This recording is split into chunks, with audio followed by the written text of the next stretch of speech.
আল্লাহ যখন আমাদের ভালো কিছু দেন আমরা চাই আরেকটু বেশি পেতে। যেমন ধরুন, আমরা যখন অসুস্থ হয়ে যাই, আল্লাহ আমাদের একটু সুস্থ করে দিলে আমরা কি দোয়া করি? আমরা বলি আল্লাহ আমাদের পুরোপুরি সুস্থ করে দেন। আল্লাহ তখন বলেন, দাঁড়াও, তুমি যখন পুরোপুরি সুস্থ ছিলে, যখন কোনো ধরনের অসুখ বিসুখ তোমার ছিল না, তখন তো তুমি কখনো আমাকে এত আন্তরিকতার সাথে ডাকোনি, কখনো এত ব্যাকুল হয়ে আমার আমল করনি, এভাবে চোখের পানি ফেলে আমার কাছ থেকে কিছু চাওনি। তাই আমার থেকে উপহার স্বরূপ আমি তোমাকে এই রোগটি দিলাম, এই সমস্যা দিলাম, এই বাধা বিপত্তি দিলাম, কারণ আমি জানি আমার কাছে ফিরে আসার জন্য তোমার এই সমস্যার প্রয়োজন ছিল। অর্থাৎ আমাদের জীবনে যে সমস্যাগুলো আসে, হয়তো সেটা আল্লাহর তরফ থেকে একটা উপহার, একটা নিয়ামত।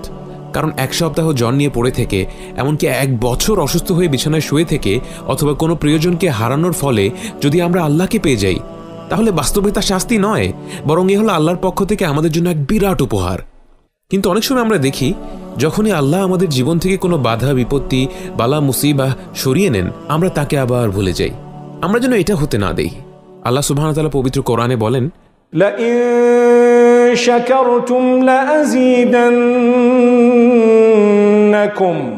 এখানে যে ভাষা ব্যবহার করা হয়েছে তার ব্যাকরণগত বিশ্লেষণ করে দেখলে আমরা দেখব আল্লাহ বলছেন যে কোনো সন্দেহ নেই, আমরা একেবারে নিশ্চিত হয়ে বলতে পারি যে আল্লাহ অবশ্যই অবশ্যই নিঃসন্দেহে আমাদের বৃদ্ধি করে দিবেন। কিন্তু কি বৃদ্ধি করে দিবেন? বৃদ্ধি করবেন আমাদের নিয়ামতগুলো, আল্লাহর পক্ষ থেকে আমাদের উপহারগুলো। আমাদের জীবনে ভালো যা কিছু ঘটে সব কিছুই তিনি বৃদ্ধি করে দেবেন। কি করলে? আমরা যদি আল্লাহর প্রতি কৃতজ্ঞ হই। অর্থাৎ আল্লাহর নিয়ামতগুলো আমাদের কৃতজ্ঞতার সাথে ঘনিষ্ঠভাবে সম্পৃক্ত।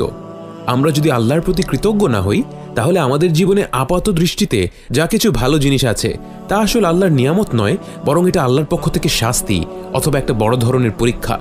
যেমন ধরুন, একজন মানুষের খুবই আরামদায়ক একটা বিছানা আছে, কিন্তু সে আল্লাহর প্রতি কৃতজ্ঞ না।